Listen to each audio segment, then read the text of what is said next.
Gary and Eric wanted to make a comment or two, and we were talking in the last segment, and we kept referencing New World Order, and I've always done that with great hesitation. I don't anymore. I mean, we've even had Secretary of Defense former, because he just stepped down here in the last 10 days or so, Chuck Hagel. He says we're seeing a new world order. We've had Henry Kissinger. We've had so many people use the term new world order. I think that's very conspiratorial, but on the other hand, very solid citizens are using it all the time. George H.W. Bush. And Eric, you wanted to weigh in and comment about former Secretary of Defense Chuck Hagel. You know, along the lines of what's setting us up for what's ahead, which I think is trouble, obviously, leading to the Antichrist eventually, is this subtle and I believe very shocking resignation of Chuck Hagel as the defense secretary. He was the only Republican in the cabinet. But more than that, who knows the discussions going on behind the scenes and how vehemently the two sides that seemed to be forming behind the scenes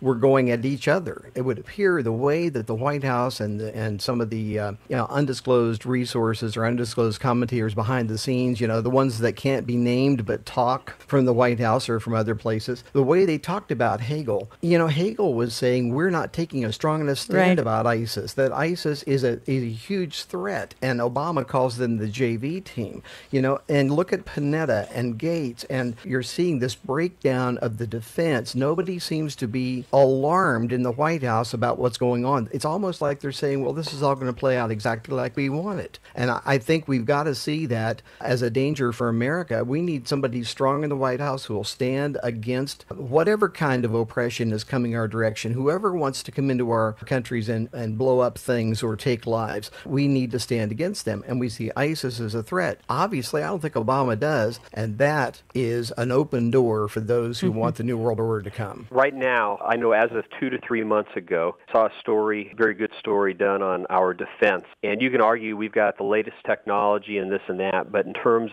of numbers, we are now the weakest since World War II. So at the time when we should be strong, we're actually very weak and we're exploitable.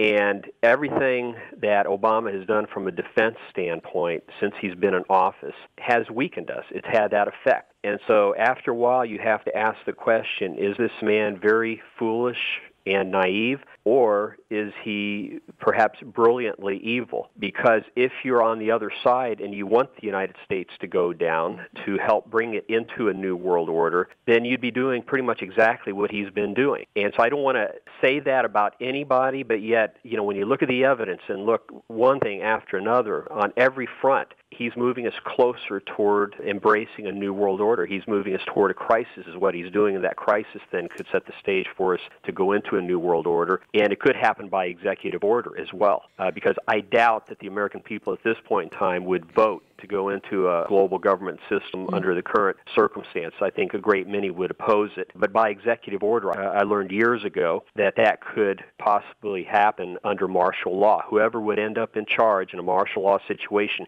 could then attempt to hand us over to the United Nations or another global governing body and then try to enforce that through UN or foreign troops on our soil. And the numbers on that vary. However, I have reason to believe there are at least 200,000 to 300,000 foreign troops on American soil, most of them allegedly here for peacekeeping training under the UN and that type of thing. But depending how many troops of ours are overseas right now and how many are here in the United States, the number of foreign troops could possibly be greater than local troops at this very moment. And most people are completely unaware of that.